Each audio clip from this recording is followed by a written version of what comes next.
हरे कृष्णा हरे राम। आज की इस वीडियो में हम रसपान करेंगे मोहिनी एकादशी व्रत कथा की। कथा सभी को अवश्य सुननी चाहिए। कथा सुनने से भगवान विष्णु माता लक्ष्मी की असीम कृपा हमें प्राप्त होती है। भगवान के स्मरण में हमारा दिन गुजरता है। भगवान हम पे अपनी असीम कृपा बरसाते हैं।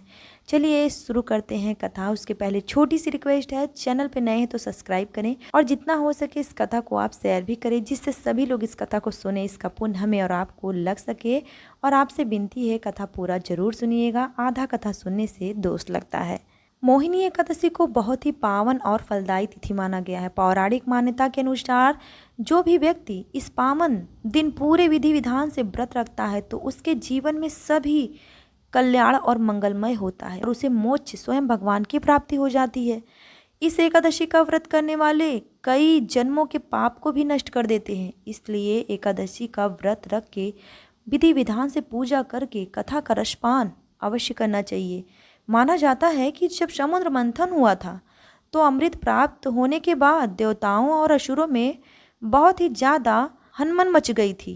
ताकत के बल पर असुर देवताओं से अधिक बलशाली थे, वो असुरों को हरा नहीं सकते थे। सभी देवताओं की आज्ञा पर भगवान विष्णु ने मोहिनी का रूप धारण कर असुरों को अपने मुंह के जाल में फंसाकर सारा अमृत देवताओं को पिलाया था।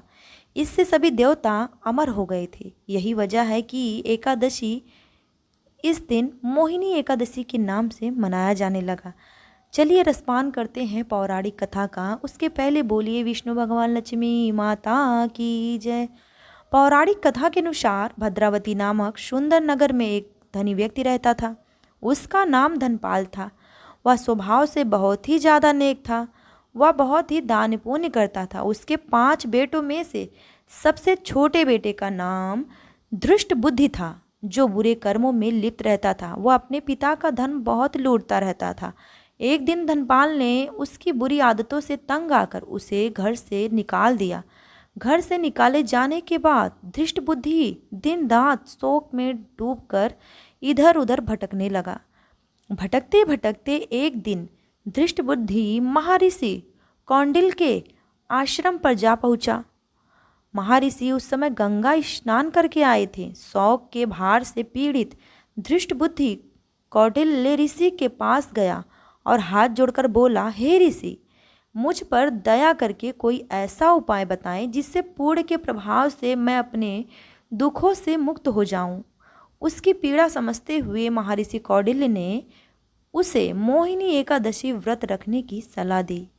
महर्षि कौटिल्य ने उसे बताया कि इस व्रत के पुण्य से कई जन्मों के पाप भी नष्ट हो जाते हैं। धृष्ट बुद्धि ने ऋषि की बताई विधि के अनुसार यह व्रत किया, जिससे वो निष्पाप हो गया। उसके सभी पाप नष्ट हो गए। वह दिव्य देह धारण कर श्री विष्णु धाम को चला गया और भगवान विष्णु के शरण में उसको जगह मिली और उसको मोक्ष की प्राप्ति मिली।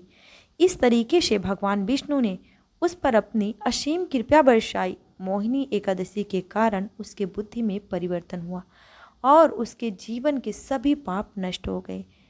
कथा यहीं पे समाप्त होती है। भगवान विष्णु जिस तरीके से इस पर अपनी कृपा बरसाए रखें, उसी तरीके से सभी पे अपनी कृपा बरसाए रखें। भगवान विष्णु माता लक्ष्मी सभी की मनोकामना को पूरी करें। बोलिए विष्णु भगवान लक्ष्मी माता की जय। मिलेंगे फिर नेक्स्ट वीडियो में, तब तक के लिए राधे राधे, जय माता दी।